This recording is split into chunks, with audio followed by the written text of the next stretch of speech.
Бажання потрапити в Чорнобильську зону відчуження в мене з'явилося ще в дитинстві. Коли вперше проникаєш в Чорнобильську зону, ти відчуваєш себе першовідкривателем, що може бути більш таємничіше і відлюдькувате, ніж Чорнобильська зона відчуження. Чарівний край Черемошай. Щоб зробити відеогру на кшталт сталкера, треба зануритися в цю атмосферу. Не просто взяти візуальні референси, а передати саму суть та емоції зони. Знаходячись там, ти, звичайно, відчуваєш цей зв'язок з історією і з тими подіями, які відбувалися на цих територіях. От це почерк. У нас були такі випадки, коли йшов дощ, ми могли зайти в хату і просто годинами читати листи бабусі з її онуком, який жив під Києвом, і вони листувалися між собою ще до аварії. І ми сиділи, уявляючи, де зараз цей онук, скільки йому приблизно років, як в один момент це може зупинитися назавжди. І як в один момент можна втратити все.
Ніл був правий, щось з кольорами. Типу, кольорова гама, може самого монітору, треба дивитися. Stalker 2 – найбільша гра, яку ми робили в історії компанії. Мало хто може зрозуміти, що таке робити якийсь один продукт 5-6 років. Це невимовно тяжко. Навіть якщо не дивитися на пандемію, війну. Ці наші знають про такий краш на корівника? Але є відповідальність, яку ми взяли перед співробітниками. Сфоткою просто де це?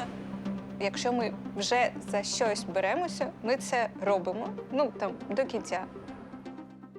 Важливі речі легко не даються нікому.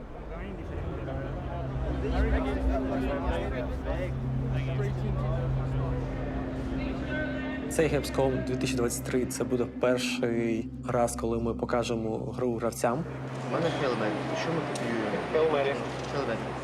We have a Hail Mary build. It's when you put all the fixes, all the improvements you want to put, you haven't had a chance to test it properly, and we have to find the bug and fix it. And I'm nervous. Investors are having a chance to get their hands on the game. You want to play? Давай ще раз пройдемося. We should let him work.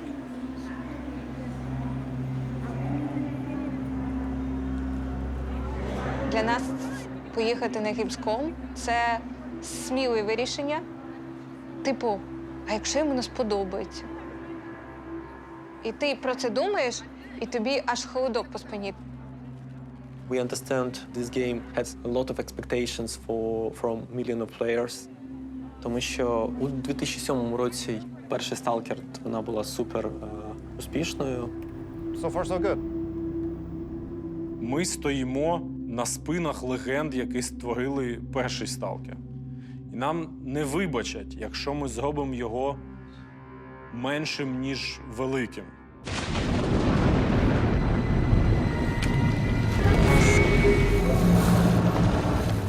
пам'ятаю опенінг трейлер гри. Я не знаю, як висловити словами, але це було дуже емоційно. Ця гра мала якийсь свій дух, свою душу. Ну, я такого реально ніде не бачив. If you only knew where I've just been and what I saw. Stalker was one of the most breakthrough anticipated titles of that time. A small studio was able to instill their culture, their background, and what that country had gone through in a fiction world. Straight from the heart of the Ukraine, here's Stalker.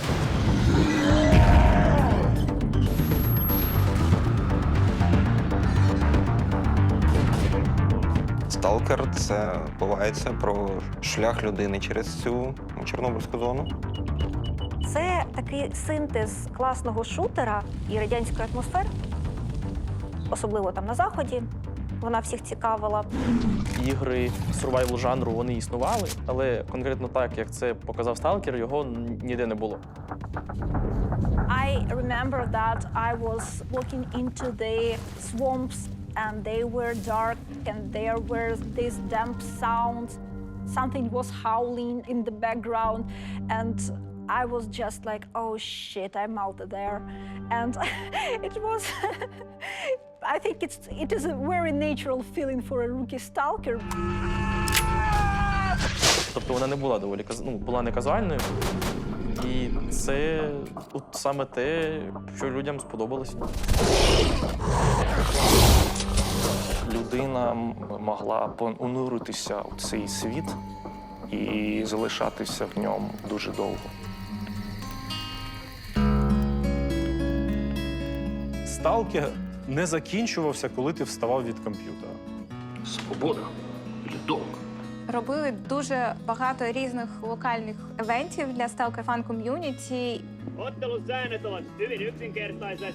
Viimeinen mies pystyssä voittaa. Він створив стиль життя. А це набагато більше, ніж просто гра. Спочатку я думав, що це російська гра від російських розробників. Stalker, Shadow of Chernobyl. Але коли я дізнався, що це проект український, що його там зробили в Києві, там в місті, де я був, для мене це було відкриттям. Одразу з'являються такі от думки, що, українці такі круті люди, і ти серед них, ти теж можеш це робити. Це та гра, за якою в тому числі українців почали вирізняти в світі. І на той час, будемо відверті, ще ніхто не відділяв Україну від СРСР.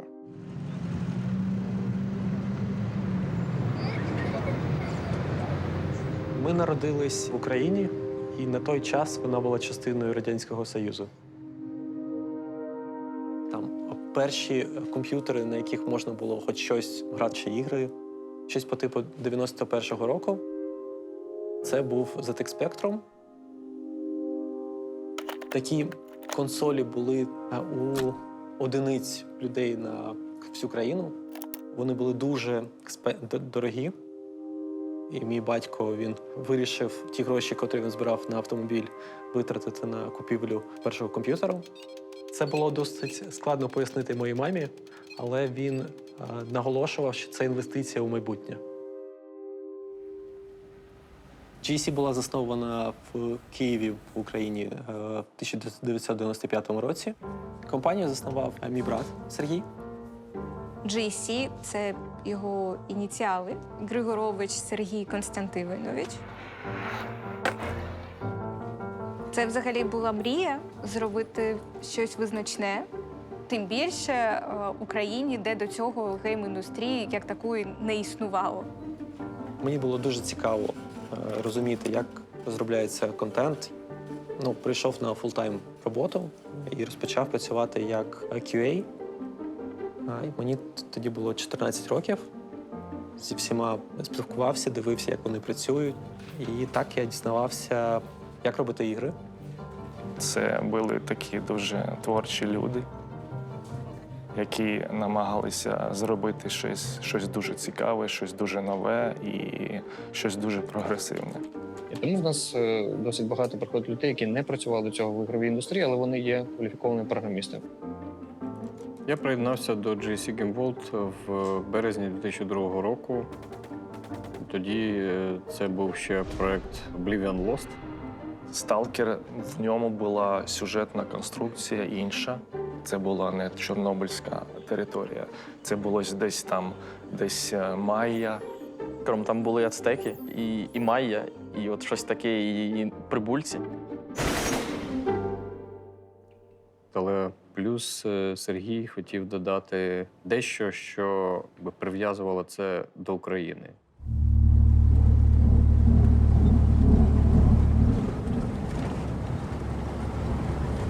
The accident, you may remember, happened on the 26th of April, 1986, and next day they were evacuated, 50,000 people.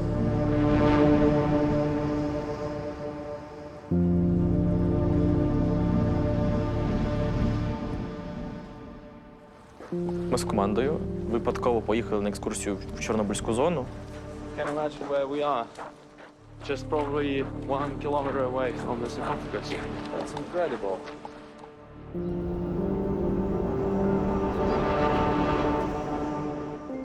Побачив цей сеттинг і такий вау, мабуть, хочеться зробити про цю гру. Цю випадковість, яка потім переростає в щось більше. Це на той час було дуже контроверсійне рішення. І я знаю, що були коливання з цього приводу. Трагедія була дуже близькою ще в той час. Ця кров ще так, вона була тепла. І це те, що тече у жилах людини.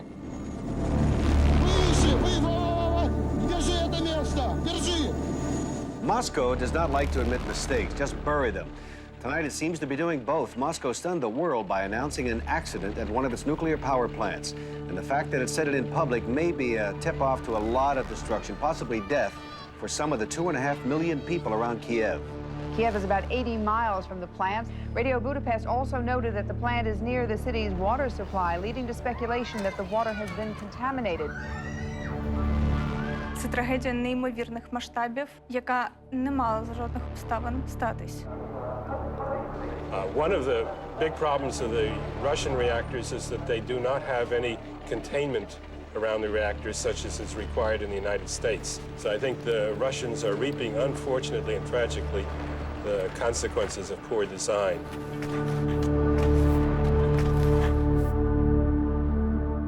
Мій дідусь був ліквідатором.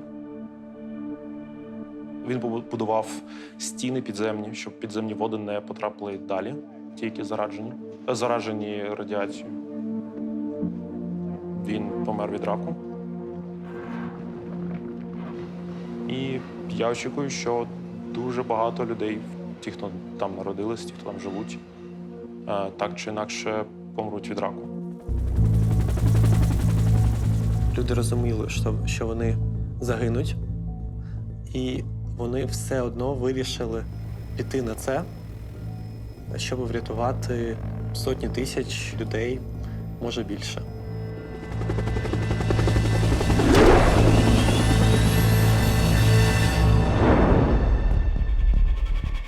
Це взагалі було у стилі Радянського Союзу жертвувати людьми, своїми громадянами. Вони не мали ніякого значення для часів Радянщини. What about the people who live near that plant? Chances are, whatever they know, it's by word of mouth only. There will be many rumors. And there will be so many rumors, so much different gossip, that will be very difficult to determine what has really happened. Коли сталася Чорнобильська трагедія, моя мама була вагітна мною десь на половині строку. Моя мама тоді поїхала 300 кілометрів від Києва, щоб не втратити дитину. Ще ніхто не знав, як це буде реально впливати. Величезна кількість людей облучилися, тому що вони просто не знали, що щось сталося. Ця історія – одна з тих, яка вплинула на те, як я живу, де люди дуже важливі, Ну, де не може бути якась система чи будь-що важливіше, ніж люди. Ну, типу, це просто неправильно.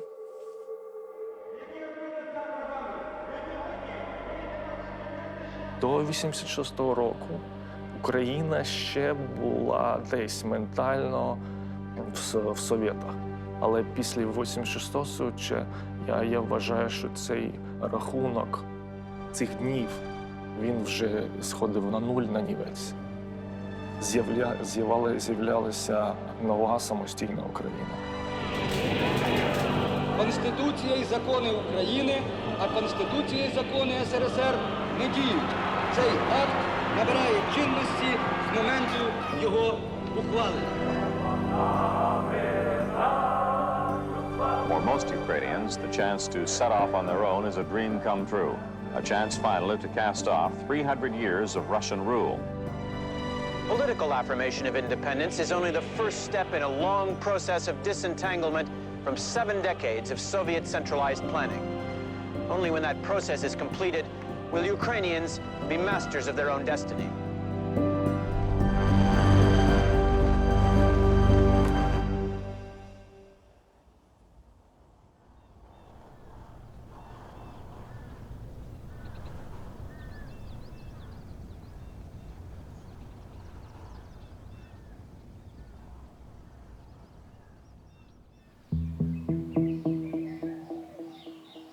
Ця територія, Чорнобильська зона відчуження, довгі часи, до приблизно початку 2000-х років, вона була закрита.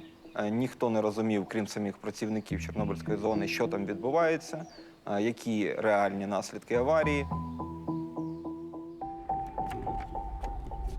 Це такий собі світ у світі, всесвіт, який назавжди закоркувався в часі. Це безлюдна зона, там покинуті речі, покинуті домівки.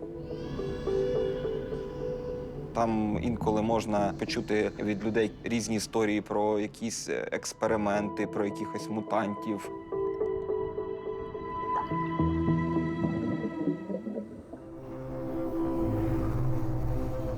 Те, що там створилося. Це дуже красиво і надзвичайно якось так виглядає привабливо, незрозуміло. Але за цим стоїть якась така страшна тайна, якийсь морок. Але заходити туди небезпечно і пізнавати це. І якщо ти можеш це перебороти, ти можеш стати сталкером. Сталкери в реальному житті – це люди, які ходять до Чорнобильської зони нелегально. Похід в зону відчуження – це як в стратегіях. Все, що ти міг дізнатися, це карта. Є твій рюкзак і те, що в ньому на даний момент часу. І радіометр. Ти повністю відповідальний за себе і за своє життя. І ми знову з Ігорем відправляємося в зону. Дуже емоційний момент, коли вперше побачили колючий дріт. Серце б'ється, але ти вже так близько, що ти вже не можеш звернути назад. То, може, переліземо його нахрен? По дереву можна. І перше, що ти бачиш, це просто дуже густий ліс. Ми зустріли ціле стадо, десь 20 осіб кабанів. Це була перша моя зустріч з дикими тваринами.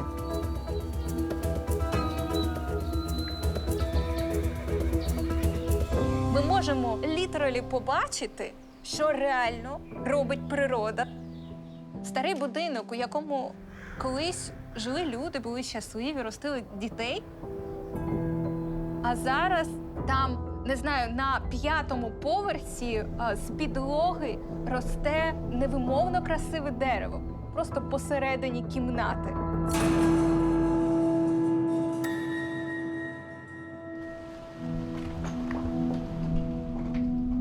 Коли ви входите в зону, ви будете свого внутрішнього дослідника. Вони намагаються дослідити атмосферу зони. Вони намагаються дослідити інколи те, що є заборонено. Перебуваючи у Чорнобильській зоні, дуже легко повірити в щось містичне. Будь-яка історія, яка от має на меті захопити людську уяву, вона має базуватися на чомусь реальному.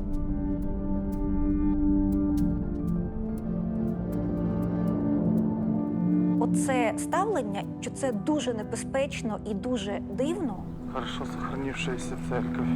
він такий дуже атмосферний. Там всі також чекали якогось дива. Звичайно, що є і радіаційна небезпека. Ти ходиш і тицяєш лічильником Гейгера у кожну калюжу, у кожний люк, а раптом він радіоактивний. Этот металл действительно довольно-таки радиоактивен.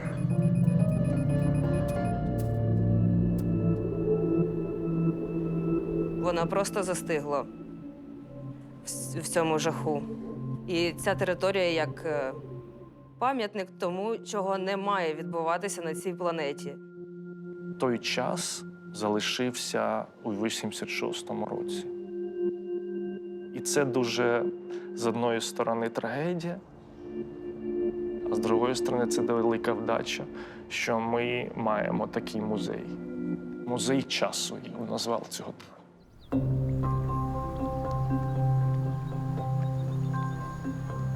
А також чув розповідь від моїх братів, які туди їздили нелегально. Вони знайшли місцеву лодку і пропливли там по річці. Заночувати десь на другому поверху, щоб тебе не зловили, там не побачили. Палец? Але тим не менше, не тільки авантюризм рухає ними, а й ця жага познати щось невідоме. Я вважаю, що кожен член команди, принаймні, бодай один раз, має побувати в зоні відчуження. Ти маєш відчути матеріал, над яким ти працюєш.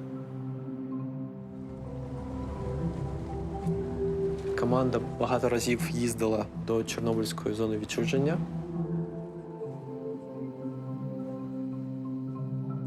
Збирали референси, збирали відчуття, котрі ти відчуваєш в такій безлюдній території.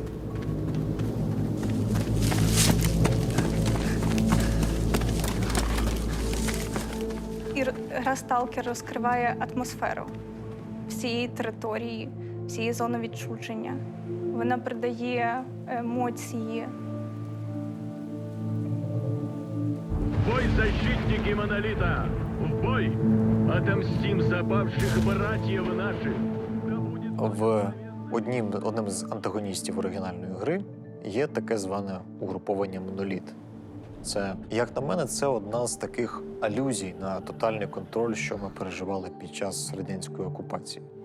Якраз через «Сталкер» гравці з усього світу змогли познайомитися з цим загадковим пострадянським світом, який для них був досить довго закритий. Для людей Західної Європи і США, всього світу це щось нове. І саме через це людям він так полюбився і запам'ятався на роки.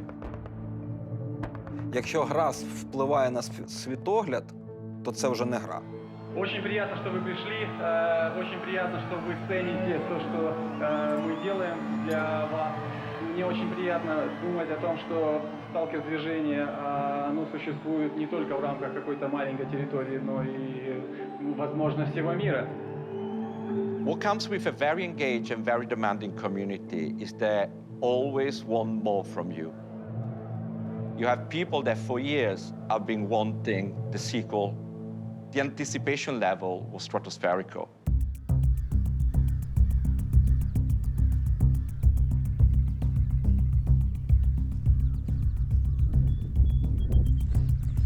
Я був в зоні відчуження, і якраз на даху 16-поверхівки я вийшов в Фейсбук, я побачив, що анонсували другий «Сталкер». Це для мене було дуже емоційно. І вже тоді був сайт «Сталкер 2». Це була чиста заглушка, де був логотип «Сталкер 2» і електронна пошта. Пишу ком'юніті-менеджерам, де мене надихнув «Сталкер», коли я був дитиною.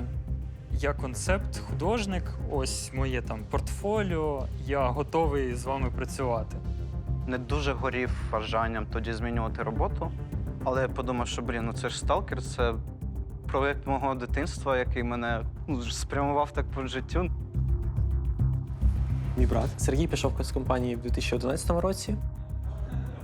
В якийсь момент я зайняв позицію CEO і керівником студії. У тебе має бути велика команда розробки контенту, арта, анімації. Ми створили таку команду, котра була дуже сильна, дуже досвідчена. Я попала в індустрію тільки тому, що йому потрібен був продюсер і кризис-менеджер. Він попросив мене заїхати буквально на 2-3 дні і допомогти йому. Це було 8 років тому. І сама команда створена і підібрана з добрих і гарних людей.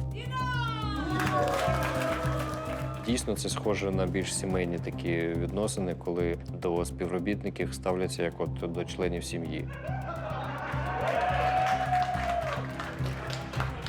І я вперше бачу людей настільки пасіонарних. Це люди, які живуть цим, які цим горять. І це дуже сильно надихає.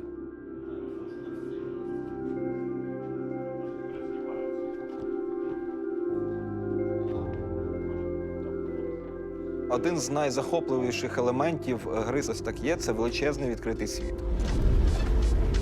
Тут ти більш вільний в тому, що ти робиш. У Stalker 2 ми хотіли дати свободу. Свободу грати, як ти хочеш, вибирати, ким ти хочеш бути. І про цю свободу, мені здається, наша гра. Для мене це прагнення до незалежності, прагнення до волі є однією з тих рис, яке дуже сильно вирізняє нас як націю. Це дуже великий проєкт. Для мене і для команди надзвичайно важливо показати, що ми, українська компанія, робимо якісному рівні. Давай музику з кіберпанка. We all have this spirit of unity, doing this game together really as a single team. This is our main strength, and this is why the game will be beautiful. Good luck, viewers. We'll see you next year.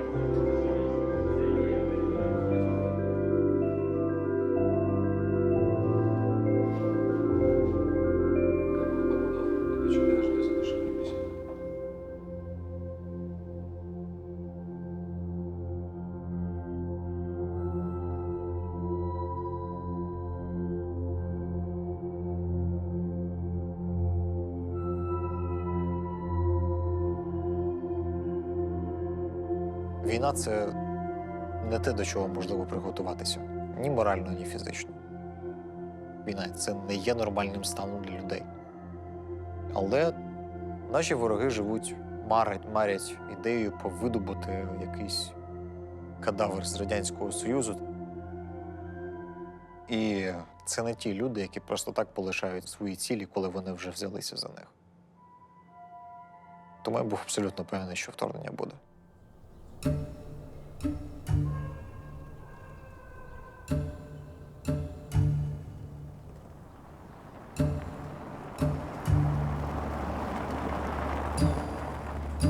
The men and women of Ukraine's border guard are getting ready. They may be called upon to be this country's first line of defense. It all began last November when satellite images began showing Russian troop movements close to the border with Ukraine.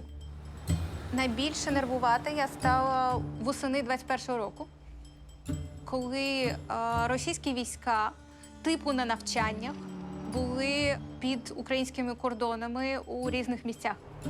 And yet, the authorities have been playing down the current threat, saying the Russians do not currently have enough forces in place for a full-scale invasion. If you looked at social media in Ukraine yesterday, all the talk was not about invasion, but actually their contender for the new Eurovision Song Contest.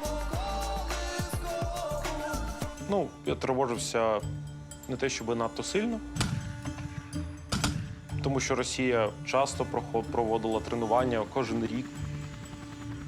І те, що вони бряцали зброєю, ну, це було не нове. Russia's foreign minister, Sergei Lavrov, said his country had no plans to attack Ukraine. Все гучніше, так звані рупори Москви починали говорити, та нічого не буде. За всю історію ми звикли, що якщо росіяни кажуть, що нічого не буде, то треба хвилюватися. Я нервувала ще більше.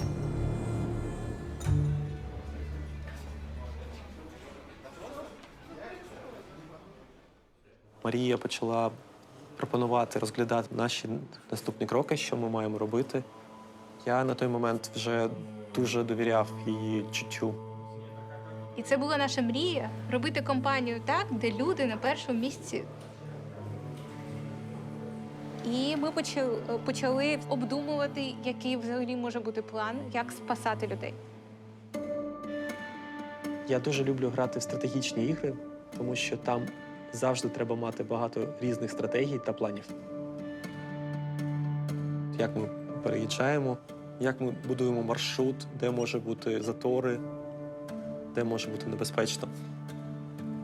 Хоча б евакуювати із Києва до точно безпечної зони біля кордону. Як я собі думала, якщо Путін не хоче війни з НАТО, який діє так, що не може бути ніяких ракет 50 кілометрів до кордону країни НАТО. Ужгород знаходиться у 50 кілометрів від кордону НАТО. Спочатку план був такий, що якщо вже сталося повномасштабне вторгнення, люди сідають до автобусів, і ми їх веземо до Ужгорода. Ми замовили ще у січні автобуси, які стояли 24/7 під офісом. Величезні автобуси, завжди з пальним, з водіями 24/7, які сиділи в автобусі. Тому що якщо там не буде водіїв, як водій добереться до нас? Довгий час ми не казали команді, що такі автобуси є, тому що не хотіли людей лякати. Більшість наших друзів казали нам, що ми з Женою з'їхали з глузду. Я сумнівалася у собі і думала, може, я правда не сповна розуму. Maria and Eugene has set this plan for a potential evacuation of the studio. Я був дуже здивований, що дійсно є такі плани. Не тому, що вони погані, а тому, що вони офігенні. A lot of companies use the pitch that we're all family here, but I have never seen a company go to such length to validate that statement. Тобто я зрозумів, що компанія думає наперед, і це дійсно викликало велику повагу. Але одразу, як тільки я дізнався про цей план, я знав, що я не буду виїжджати. Я маю захищати цю країну. I decided to stay because I knew that I will be needed here. Я була медичною волонтеркою, і потім, коли почалося вторгнення в Крим, волонтерити мене мотивувало буквально те, що у мене вже була дитина. І я розуміла, що від мене в тому числі залежить те, в якому світі їй жити. Я такий, ні, я лишусь. Ну, якщо всі вийдуть, то що лишиться тут? Їхати був не варіант. Я б собі не вибачив. Я буду відвертим, мені, як і більшості людей, не вірилось. У 2022 році може почати щось настільки масштабне, настільки серйозне і настільки просто жахливе. Я їх розумів, тому що я не до кінця вірив сам. Яка війна повноцінна в 21 столітті. Це абсолютно сюрреалістичні речі. А мені хотілося кричати: люди, будь ласка, спасайтеся. Ми єдине, що вас просимо, посидіть хоча б у Ужгороді. Навіть якщо нічого не трапиться, це буде просто тріп для студії, відпочинемо в горах, там дуже красиво. Для багатьох людей з команди, що вони хочуть продовжувати цей проєкт. Далі його розвивати. Їм було неважливо, це буде в Ужгороді, чи це буде в будь-якому іншому місті. І це все, що здавалося як чимось нереальним. Але у той же час я зібрав речей приблизно на тиждень. Мені здається, люди просто хотіли і до останнього вірили в найкраще.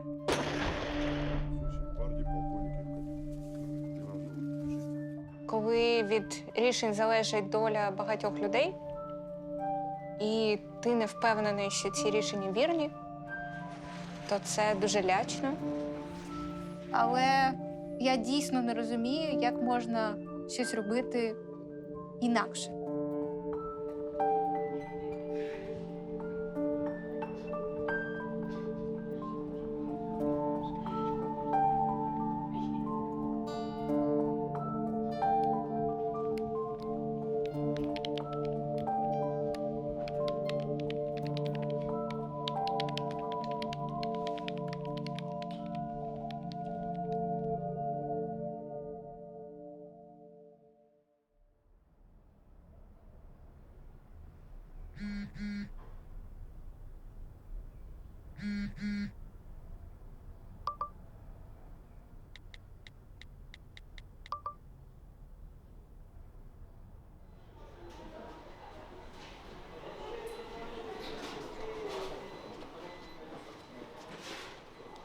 Пам'ятаю, о 6 ранку нам написали, казали, що цей день настав.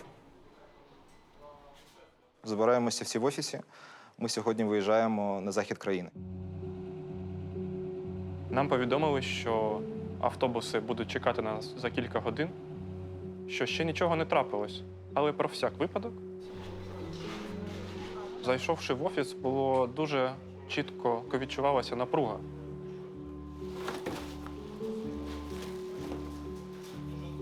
До цього були стільки розмови, що раптом що, а зараз це вже серйозний діалог. Сказали, збирайте документи, речі першої необхідності.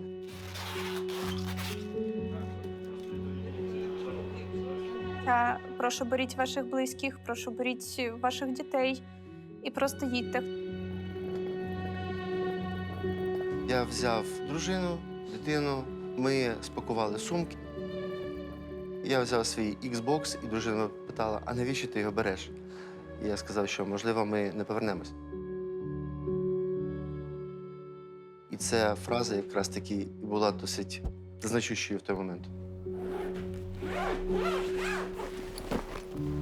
Коли ми зібрали речі в своїй квартирі, і я побачив Цирі, це наша кішка. І просто, не знаю, обійняв її і сказав: Цирі, ми тебе зараз відвеземо в будинок до моїх батьків. Цей момент для мене був насправді самим складним, коли я розумію, що мені треба його залишити. Не було можливості на роздуми. Якщо ти задумаєшся, то ти вже цього не зробиш.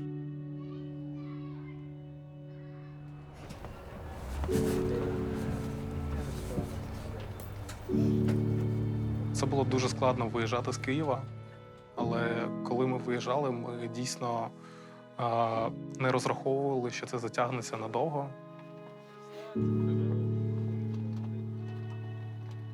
Проте я впевнена, що в кожного з нас воно було присутнім всередині. Не відчуття страху, а просто невпевненість в тому, наскільки правильно, наскільки доцільно, наскільки це необхідно.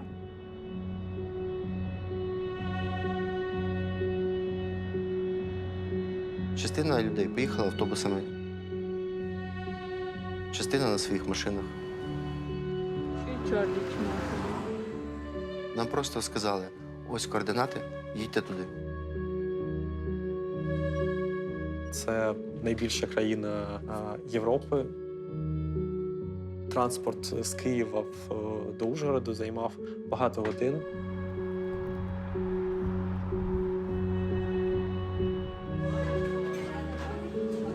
Средний. Чувак. Там гори, дорога дуже складна.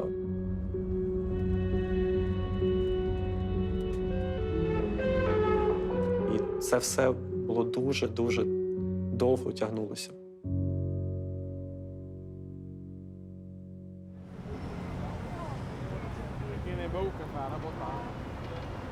Посеред ночі приїхали до Ужгороду, вийшли в готель і просто хотіли поїсти банош, бограч. Це українські страви, які притаманні тій території. Тож багато людей вирішили прогулятись по ресторанам, пити багато алкоголю і просто відпочивати. Ми почали гуляти по місту. Просто насолоджуватись містом. У той момент я не відчував певного страху. Атмосфера була хоч і тривожна, але позитивна. Ми одразу домовились, що для того, щоб не проживати цю всю ситуацію як стрес, ми сподівалися, що це буде тиждень такої, так би мовити, відпустки. Але я ходив і попереджав, будь ласка, будьте стримані. Можливо, таке, що нам доведеться дуже швидко звідси виїжджати.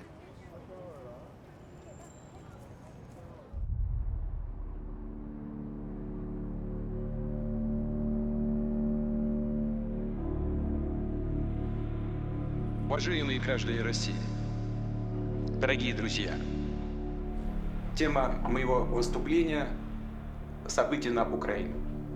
И то, почему это так важно для нас, для России.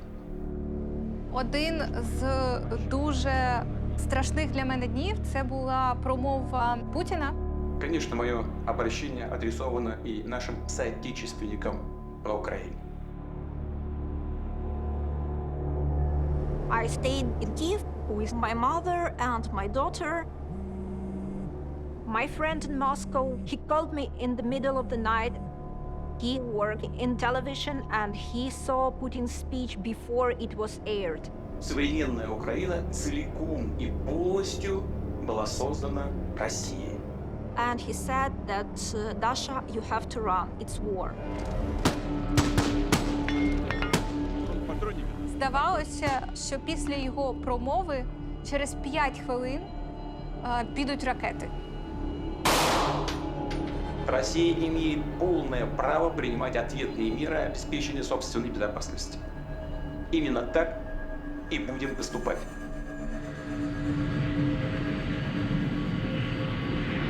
Почалася війна, і сказав, що таке було відчуття, що плин історії згущується довкола тебе. Що от це буде те, про що потім напишуть в підручниках. І це дуже неприємне відчуття. I woke up my mother and my daughter, and they started to panic. We found a friend of the family who has a car, and she took them to the border. I was waving to the car, and so my daughter was pressing her cheek to the rear window, and she was crying, and I was crying.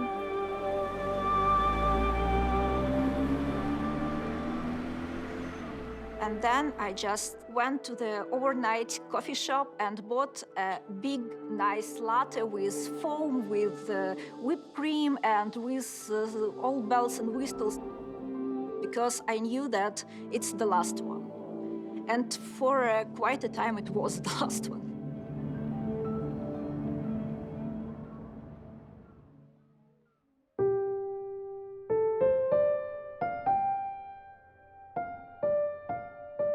At first, when everyone left and we decided to stay, the first feeling was at least we have the majority of the team working from safer conditions, and at least Stalker 2 is safe.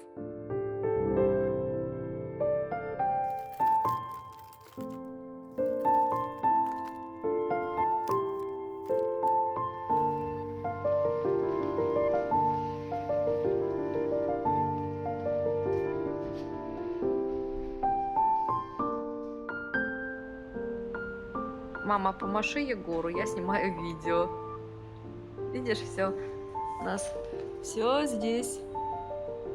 У нас в судку, вот там вот у нас мультиварка стоит, обогреватель. Так что все, закрываемся на ночь.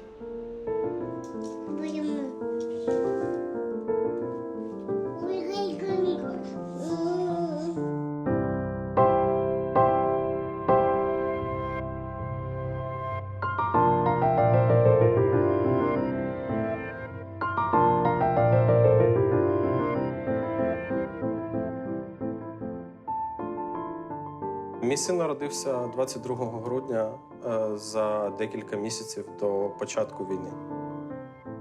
Я в той час чекав, коли ми отримаємо загранпаспорт на неї та зможемо поїхати з сім'єю.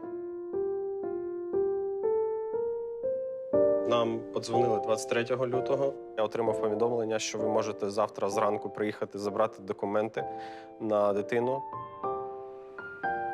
В нас був план виїхати з країни 24 лютого.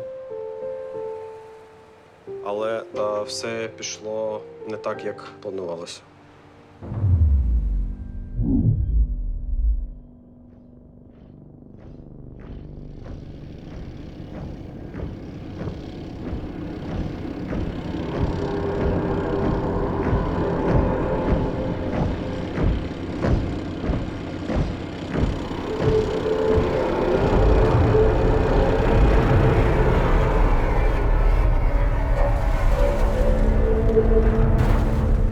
Я ще й бачу дуже багато снів яскравих. За вечір до. Мені снилося, що на мене впала, чи просто впала металева конструкція, башня, не знаю.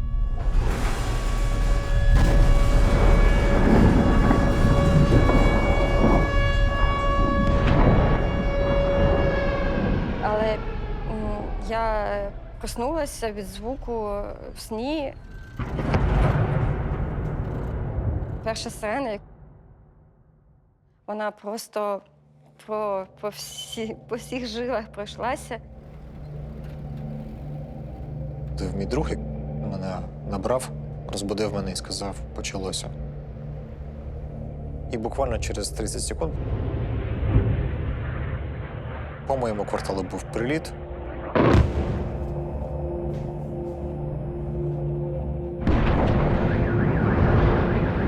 Я прокинувся від вибухів.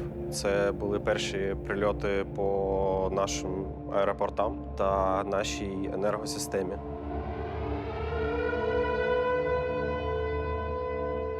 Дуже багато людей панікувало. У дуже багатьох людей були панічні атаки.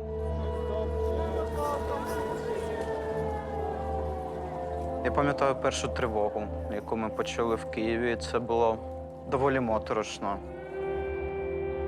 Найбільша моторошність вона була через моторошність розуміння, що від цього звуку там буде залежати твоє життя.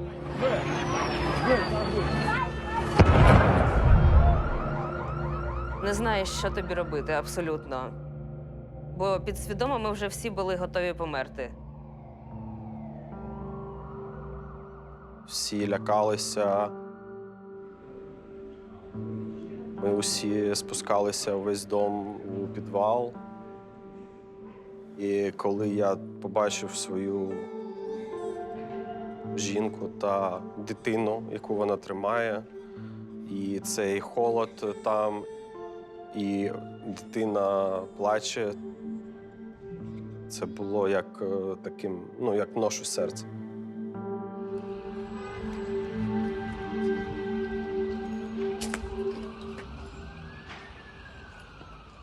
In daylight, the damage is clear to an apartment block where the debris fell. Safety now means going underground, metro stations becoming bomb shelters as Russia turns on its neighbor.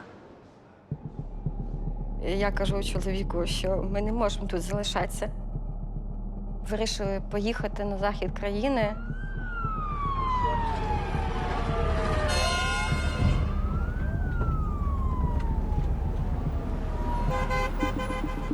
виїхали від під'їзду, ми від'їхали, ну, прямо, правда, 30 метрів. Ми стали в пробку, яка довжиною, напевно, метрів 500.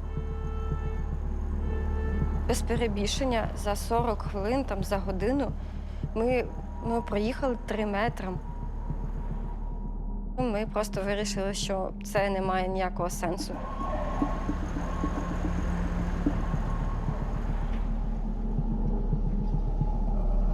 Всі, хто дзвонив з інших країн, плакали, пропонували тобі виїхати. Але виїхати вже було також страшно, бо російський десант летів з усіх боків.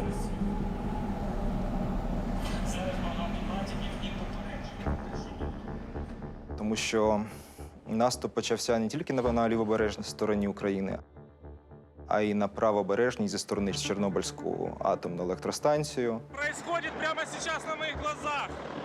Russia appeared to be targeting essential infrastructure. Helicopter gunships hovering above a power plant. Other power stations were targeted as well. Єдине, що ти робиш, це ти включаєш всі новини, які ти можеш. По BBC тобі кажуть, що в твоїй країні залишилося 24 години. Чуття, що небезпечно всюди. Я дивився відео з стрільбою, яка велась буквально в 100 метрах від дому, де ми жили з дитиною. Це був якийсь, не знаю, найстрашніший момент за все життя. І вирішили, що єдине небезпечне місце – це вже за кордонами України.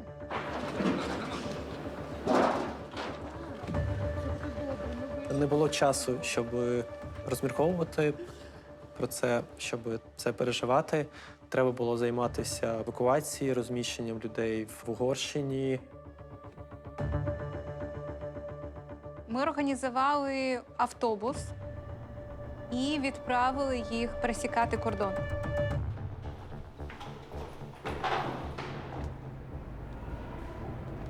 В сльозах. Вийшли з готельного номера в лобі. Час був обмежений. До такого підготуватись дуже складно. От в плані морально хочеться плакати від того, що ти покидаєш свою країну, і ти не знаєш, наскільки це. Я бачила, як наш колега сів з нами в автобус. І потім за 30 секунд до відправки автобуса він взяв свій рюкзак і вийшов з нього. І тоді я задавався питанням, а чи правильно я роблю? Моя мама відмовляється кудись їхати.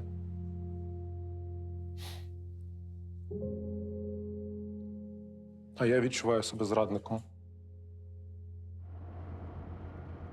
Я відчував невимовну провину. Провину за те, що я виїхав і залишив своїх близьких. Я намагався зрозуміти, а чим я кращий за інших, чому я маю право бути у безпеці, а чому такого права не мають інші.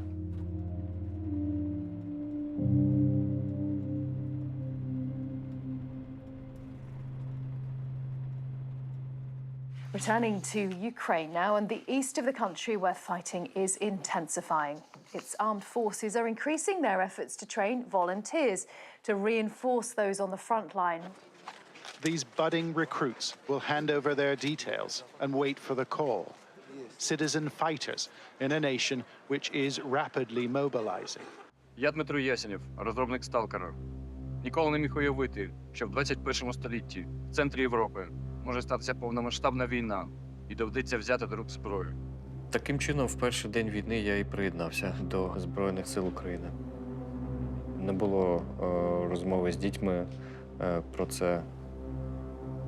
То в мене не було відчуття, що є час певний, обміркувати, все зважити. Volunteers queue for hours to sign up to fight for their country.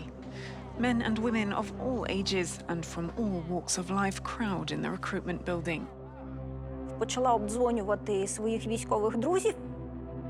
І я знову почала робити те, що вмію: добувати рідкісну техніку, там оптику, рації. Я пішла записуватися в тероборону в Броварах. Я підійшла до цього центру, там було дуже багато чоловіків. Бачили просто величезну кількість людей, яка йшла на цей рекрутинговий центр. Це було тисячі людей. Вони були готові воювати. Tonight, there is overwhelming support for the men and women being asked to save their country. But there's also a deep fear the effort will not be enough. На момент, коли я приєднався до Збройних сил, Київ ще перебував на межі оточення з кількох напрямків. Скажу напряму. Тобто всі, хто туди прийшов, не думали, що це... Насправді, можу сказати від себе, що з людьми, з якими я там спілкувався, ніхто не думав, що ми проживемо більше 2-3 днів.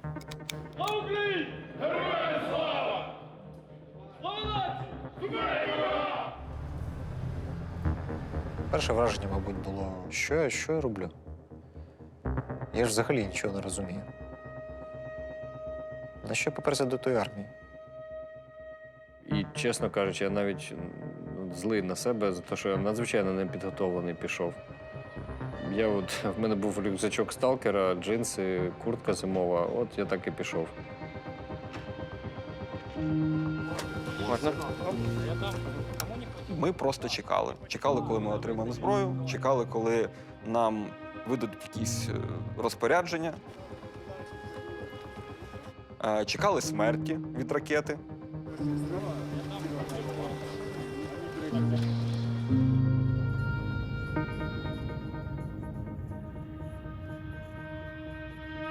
These queues have been sitting here for hours, and if I can describe it to you, it is quite simply chaos around here right now. This is a scene that is being repeated across the multiple borders of Ukraine. We're seeing it in Romania, in Hungary. На кордоні були величезні черги. Ну, там, не знаю, сотень тисяч машин. З 5 ранку до 6 вечора кордони все ще були відкриті. Автобус, який був перед нашим автобусом, ще проїхав кордон у Європу. Наш вже ні, вже закрився кордон одразу перед нашим автобусом. Нас на тому кордоні було десь 40-45 осіб, включаючи дітей, стареньких.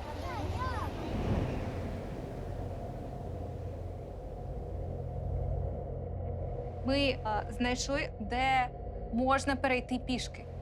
На відкритому повітрі. Там були тисячі людей. В Україні у лютому дуже холодно.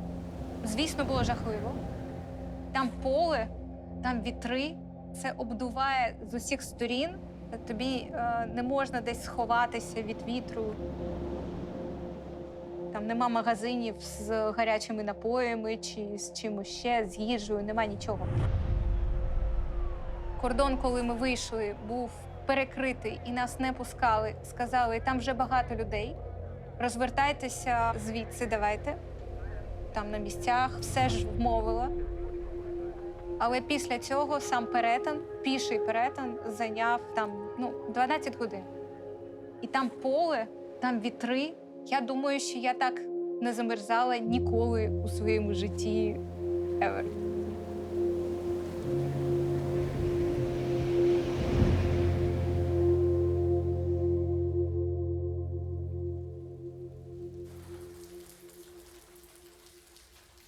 І десь числа 26-го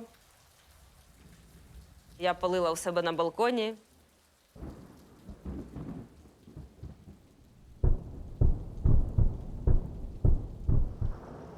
Летить металевий дощ. Ти спочатку не розумієш, що це. Ти такий цук-цук-цук-цук-цук. Потім ти розумієш, що це металевий дощ, зі снарядів.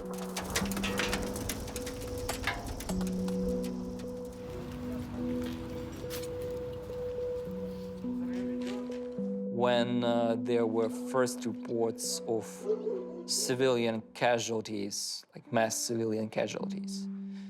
Only then I probably understood that it is worse than I thought. Everybody was so shocked. We didn't want to eat, we didn't want to drink, nothing. We didn't want to do anything, just read the news and wait. A drone's eye view of a city in agony. Mariupol burning. Apartment blocks in ruins after 2 weeks of unrelenting Russian bombardments. Моя мама і мій дідусь, вони застрягли в Маріуполі. Маріуполь вже оточили. І, тобто, місто, воно, це стався повний блекаут.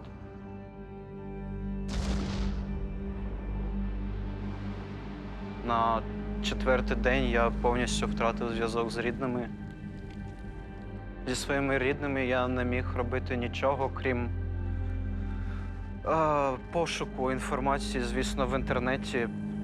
Якісь фото, якісь відео людям вдавалося відправити. І я побачив там вікна своєї квартири, і він був весь у вогні, абсолютно, як половина вже обгоріла.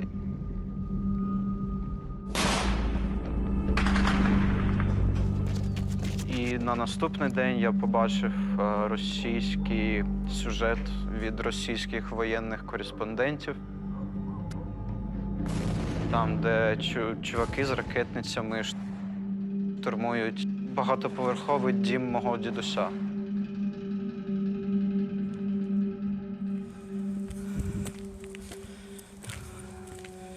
Вот что осталось от нашей квартирки.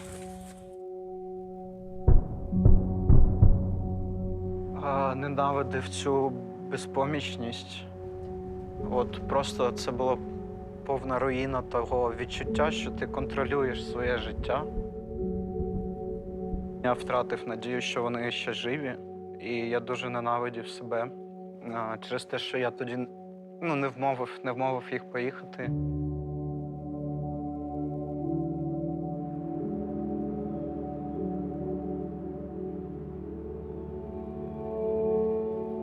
Я ніколи не хотіла їхати з України. Ніколи. Більшість наших співробітників, ми не хотіли їхати з України. Завжди могли, не хотіли. Україна була і залишається нашим домом.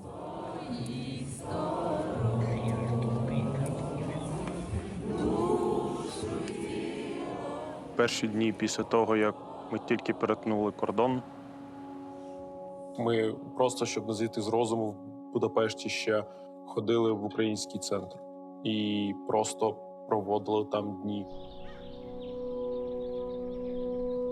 Був просто дуже великий страх і незнання того, що буде далі. Зовсім. У нас були великі розмови, коли ми взагалі вирішували, якщо війна, якщо це не 2 тижні, не місяць, а може це роки, що ми будемо тоді робити? У нас майже немає техніки, у нас втрачені наші capabilities по фотограметрії, motion capture, аудіостудії. Багато чого втратили. Працювати – це один з найважливіших моментів, щоб не зійти з розуму. Нам дуже всім хотілося працювати над грою.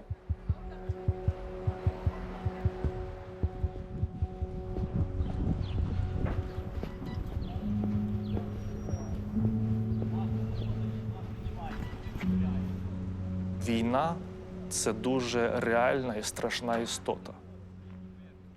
Було таке відчуття, що ми не можемо продовжувати проєкт, It was difficult to even imagine for me that I will return to game design, because how can I do these things when people are dying?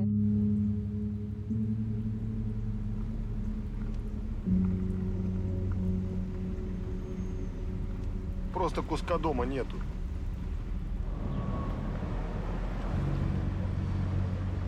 Дійсно, частина людей в Україні вважала, що 2-3 дні України не буде. Хоча б як мінімум Київ впаде. Околиці Києва горіли, нас щодня обстрілювали. Але вони недооцінюють волю в свободі, і вони недооцінюють лють. At first, we were scared, really scared. But now we are ready to fight. And fight like hell. Round the back of the center, residents got together to make Molotov cocktails. Their efforts are approved by the Ministry of Defense. Держава, народ, суспільство, настрої – все було готове до того, щоб дати відсіч. It's time for target practice. A battalion of volunteers. Що об'єднує те, що ми перебуваємо тут, бо ми захищаємо свої домівки, свою країну. My flat turned into shelter. Я давала людям якісь маленькі завдання, маленькі прохання. Подивитися, де наливають питну воду сьогодні. Подивитися, які сьогодні працюють аптеки, що в них є. Усі ділилися тим, що в когось було. Тобто там ніхто навіть там тебе не просив за це якісь гроші. У всіх була одна мета – це було вижити. Вірити в те, що це не останній день, коли ти живеш на цій землі.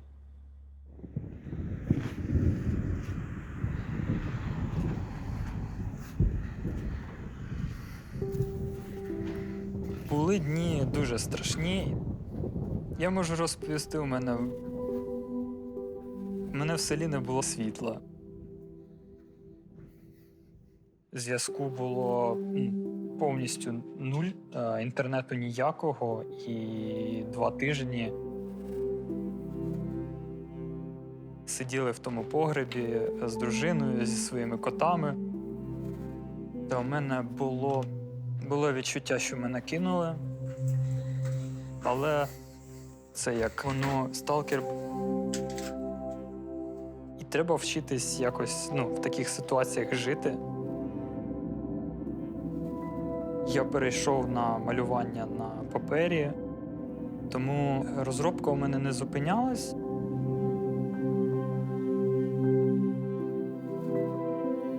У мене був інтерес тільки сталкер. І у мене є ціль в житті зробити цей проєкт. –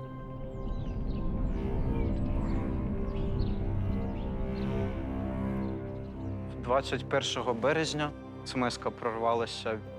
Це був день, коли я отримав першу вісточку від своєї матері. Слава Богу, вони живі. Але це був найкращий день мого, мабуть, того життя. Бо я був майже вже впевнений, що моєї родини вже не існує. Там саме з цього дня я вже міг нормально працювати.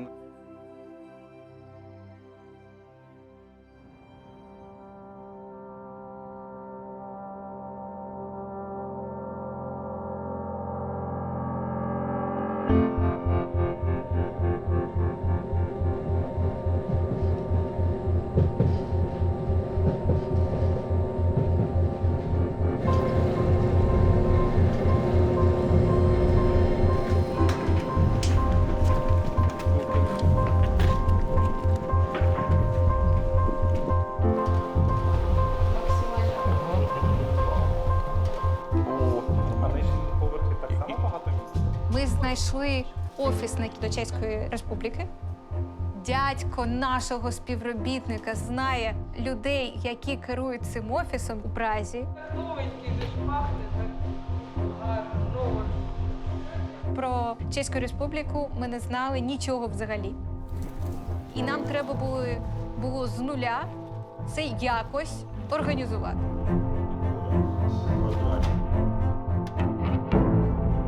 Має інтернет.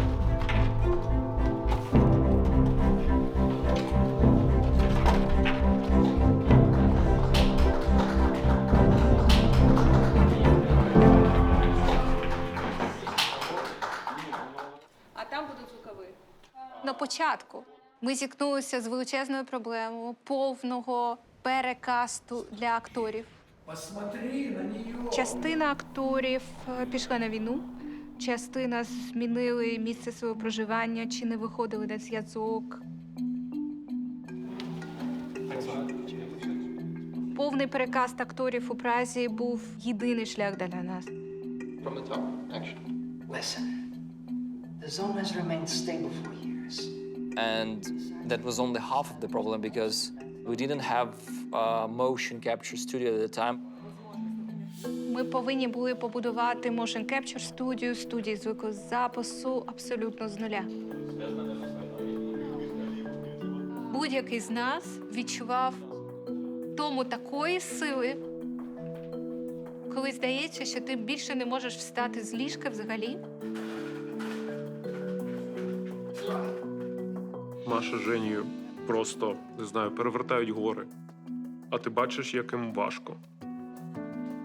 Але потім ти збираєшся і йдеш лупати цю скелю, працювати далі. Це тяжко? Ну, тяжко. Така робота. Кто спрашивает, почему игра не выходит вовремя?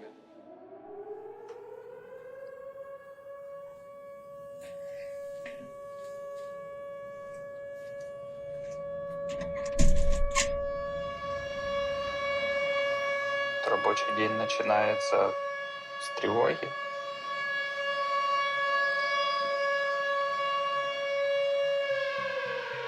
Тут, напевно, важливо зазначити про підтримку, в принципі, в Україні людей, яких лишилося.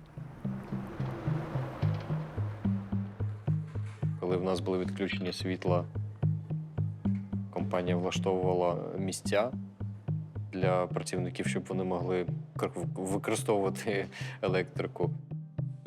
Місця, де можна було зігрітися, було якесь світло і можна було поспати, якщо вдома холодно. Якщо ти кажеш, що на першому місці у твоїй компанії люди, то ти підтримуєш людей. Even while I'm still serving in the military, they were generous enough to keep me on my payroll for the duration of my service until I'm able to fully return to my duties. Звісно, це все невимовно тяжко з фінансової точки зору. Але можу сказати, що є якісь важливі речі, які важливіші, ніж гроші.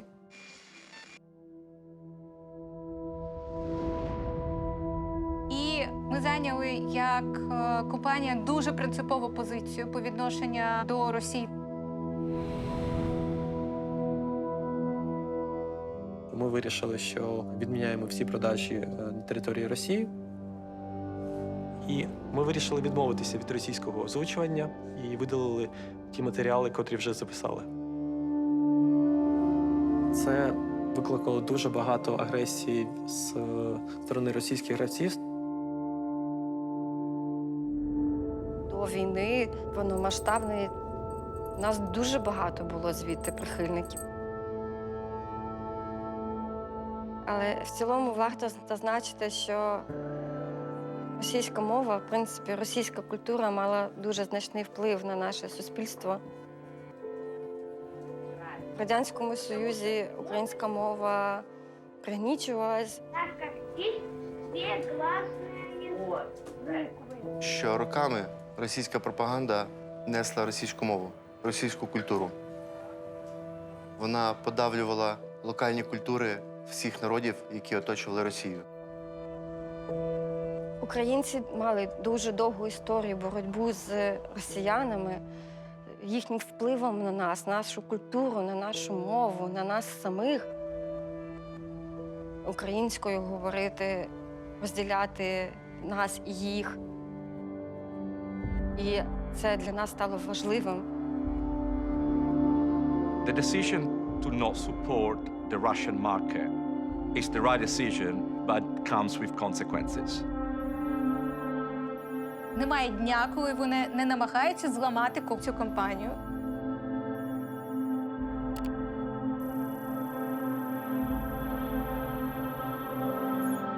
Вони виклали у інтернет величезну кількість наших матеріалів.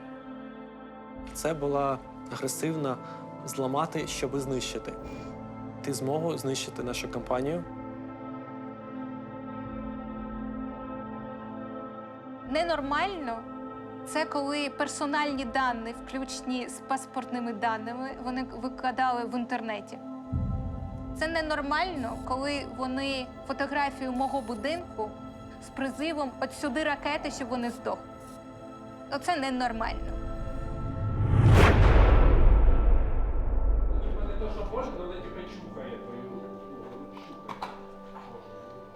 Every hurdle, every leak sets the bar higher. Гра для нас зараз – це елемент спротиву. Ми працюємо, щоб довести. Нас неможливо зламати. These guys are pulling me apart, man. I don't know what they're doing, you know? They just Now you can feel free. They're tearing me limb from limb. But it feels good. Yeah. Oh, it feels good. Прекрасно, що це великий проєкт, який чекають, на який дивиться весь світ. Ніхто не хоче зробити гру, яка буде, яку забудуть через рік. Вже через 2 місяці у нас планується наша участь на івенті Gamescom 2023, де вперше наші фанати вони зможуть спробувати Stalker. У мене є побоювання, що якісь інші відділи можуть не встигати. Може там десь налаштований процес. Може ще якісь технічні проблеми. Але ми переносили реліз вже декілька разів. Це як у кішок. Якщо у них 9 життів, то це наше 9. Це останній шанс, який у нас є.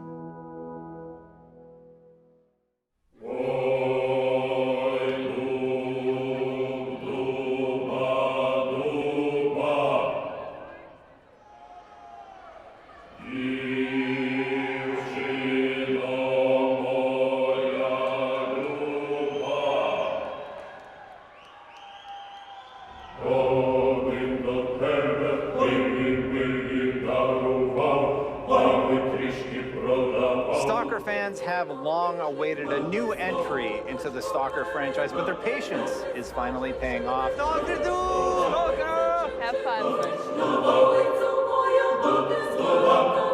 Stalker as a franchise has a very die-hard core of fans that expect a lot from this game, and I think they won't be disappointed.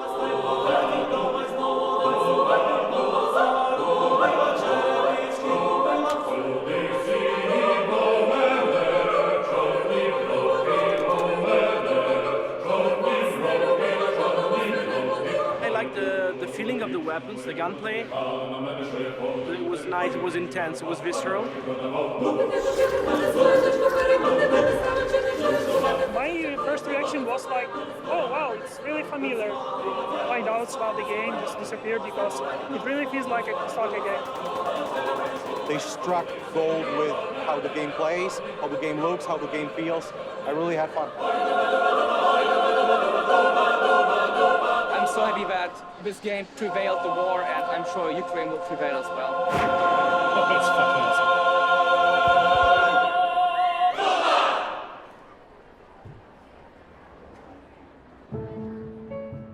Головне у цьому, що будь-який розробник хоче, щоб його гравець отримав задоволення. І вже маленька частина сатисфакції, типу, може, дійсно я щось зробив. Оп. Для нас найважливіше це розважити людей. Це надихало.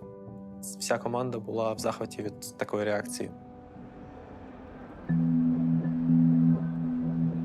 Але, звісно, завжди буде частина людей, які щось одне очікують, а отримують трошки інше, і вони будуть ставитися до цього з критикою. You played Stalker 2. I sure did. The gameplay still seems a little bit early. Like they definitely have a lot of polish to do.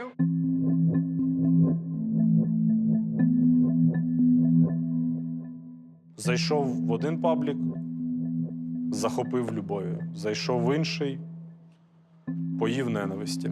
All the characters you interacted with, it just felt like placeholder stuff. Maybe it was, actually. Probably could be. There's a lot of promise there, but it's still a lot of work to do, so I'm curious how they're going to pull this off.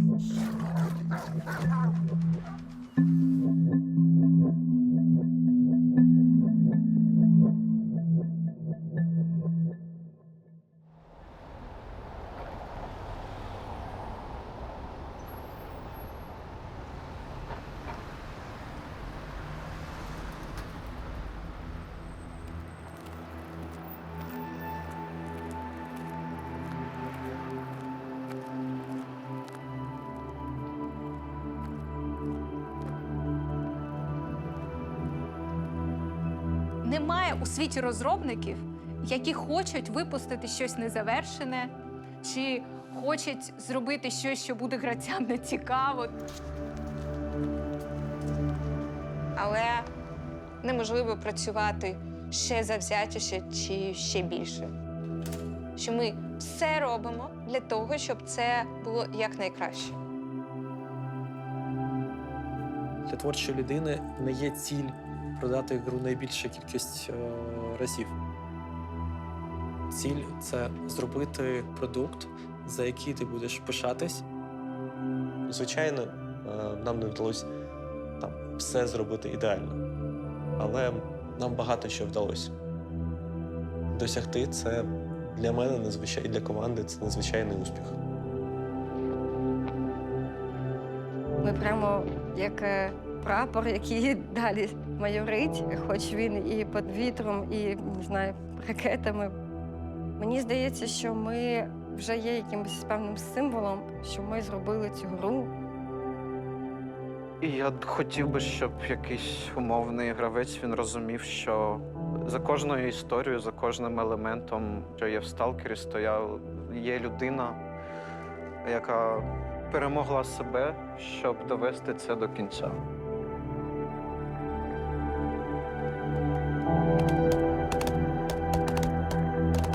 Хто б що не казав, що ми така нація, ми сильні. Ми однією рукою там снаряди досилаємо в арту, а іншою робимо гру. Ну, то це про нас.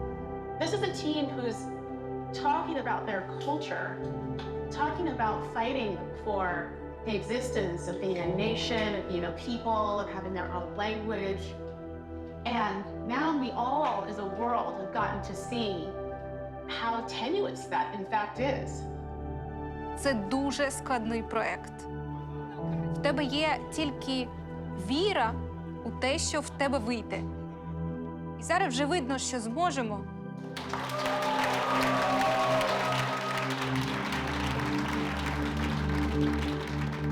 Whatever will they throw at us, we will do this game, we will finish it, we will make it awesome, and they will see. Побачимось на релізі. Слава Україні!